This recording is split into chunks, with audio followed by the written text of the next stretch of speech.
3, pick up please for 8:30. Go ahead, bro 3. Can you tell me if we have any more of these ShopRite condensed milk that's on sale for $1.19? Yeah, we have a display in front of all 9.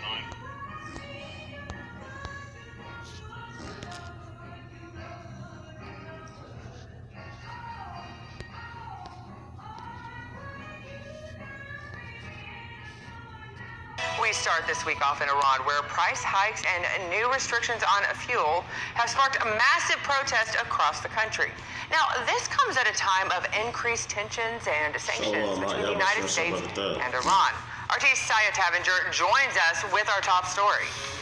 Scotty, at least 12 people have been killed in Iran since protests against fuel prices rises erupted 3 days ago, although some reports suggest the number of dead is even far higher. Now, it appears that the government's announcement of fuel price hikes, which has been between 50 and 300%, depending on where you live in Iran, be the straw that broke the camel's back. So now a large number of protesters are taking to the streets in urban centers across the country. Now, videos posted online show motorists in the capital, Tehran, stopping traffic on the highway and chanting for the police to support them. Now, another clip shows what appears to be a roadblock against the Tehran-Karaj motorway hit by the season's first heavy snowfall. Now, other videos spreading online show clashes between security forces and protesters and banks burning in several cities. Now, some pictures appear to show police stations aflame in the southern city of Shiraz.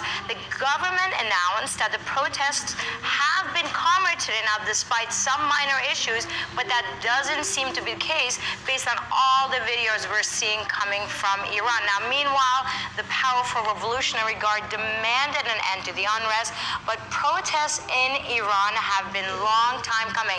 Popular discontent of the country's leadership has brewed for years as economic conditions continue to worsen.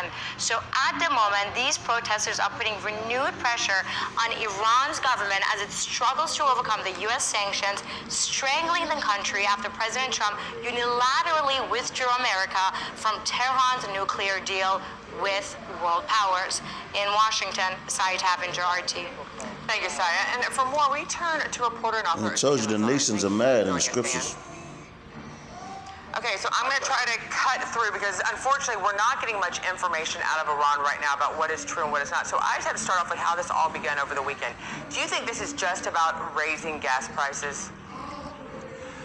No, of course not. It's about politics. It's about the quality of the leadership in Iran, the structure of the state, and broader currents in the Middle East. There seems to be a general revolt against, from Lebanon, Iraq, and now Iran, against this mixing of religion and politics. In Lebanon, they're revolting against the system of confessional politics in which seats are awarded to every major religious faction in the government. In Iraq, they're revolting against heavy-handed Iranian influence, but also mass corruption and government ineffectuality. And in Iran, they're revolting against what seems to be the theocratic dictatorship. That seems to be a major target of the protests.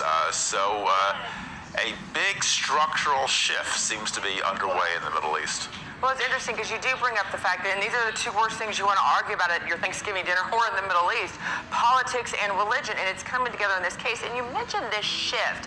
Has this been kind of a long time coming, and is there going to be anything besides this kind of battle that will be able to bring peace to this area? Well, I mean, the Sunni Shiite conflict has raged for a decade now, and it's been brutal and destructive. It's torn countries apart, gave rise to movements like Al-Qaeda and ISIS. So it's been hugely destructive. But it seems as if there's now a revolt against that kind of religionization of politics. In Lebanon, people seem to want an end to the entire religious confessional system. In Iraq, they're in revolt against major, huge amounts of corruption and inefficiency and heavy-handed Iranian interference. And in Iran, they seem to be targeting the Islamic State itself. I mean, Iran is under intense pressure from the United States and Israel. The U.S. has it under a punishing economic embargo. But the trouble is that people don't feel that their views are being listened to because Iran is essentially an authoritarian religious structure which greatly limits the democratic input by the masses below. Well, it's interesting, Dan, you bring this up in the fact that it's not necessarily the factions within the religion, but more importantly, it's people just wanting to get rid of the religion, not get rid of it, but get rid of the idea that its involvement in politics at any place. All these things are but one thing that I find to be very frustrating, we're not getting much information because the Iranian government shut down the internet, and what is now the largest shutdown ever in history, 40 hours later, connectivity to the outside world remains just at 5% of ordinary levels.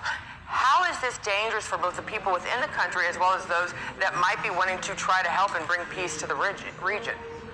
Well, it's dangerous because I mean, people have no way of communicating, no way of knowing what's up, no way of making their protests known. So therefore, the protests tend to intensify and grow all the more vehement, all the more unfocused, and therefore all the more dangerous. But you know, I'd also point out that these protests are not only happening in Iran, Iraq, and Lebanon, but Israel is also in acute crisis due to the political stalemate, which is in part, in great measure, due to a heavy-handed religious influence. So across the entire region, amongst Shiites, Sunnis, and Jews, there seems to be a growing revolt or a growing breakdown over this question of religious interference in the political sphere. The spirit of war is in the air, man. Before I let you go, isn't this sort of what President Trump was hoping for all along when he's put these economic sanctions in place? He was hoping that the people would actually revolt against the government. So is he kind of getting his wishes? And in this case, just like in 1953, are economic sanctions doing the job that they were intended to do? All I can say is be careful of what you wish for, because it's a two-edged sword.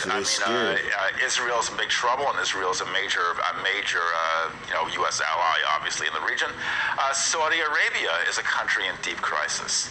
So the entire region is increasingly unstable, and therefore increasingly volatile. And that volatility could swing in a number of different directions. It could easily swing against the U.S. Rather than against Iran. So things are really uncertain. They're up in the air. And yes, Trump is probably having a momentary sense of satisfaction, but it may not last very long. Well, and that's the thing. Like you said, there's like a powder keg in the Middle East, but it always has been a very tumultuous time. And so it's going to be interesting to see going forward if there is some way to actually bring some brokerage of peace truly to the Middle East. Thank you so much, Dan, for joining us. Thank you. It's hard to clear through the debris and get right down to the nitty-gritty that is real news. New details are coming to light in the case of Jeffrey Epstein. The spread between the 2-year Treasury yield and the 10-year Treasury yield, several hundred students are staging a sit-in in the Amazon rainforest, and the blame game is underway. It's time for RT America. So go ahead and hit that subscribe button.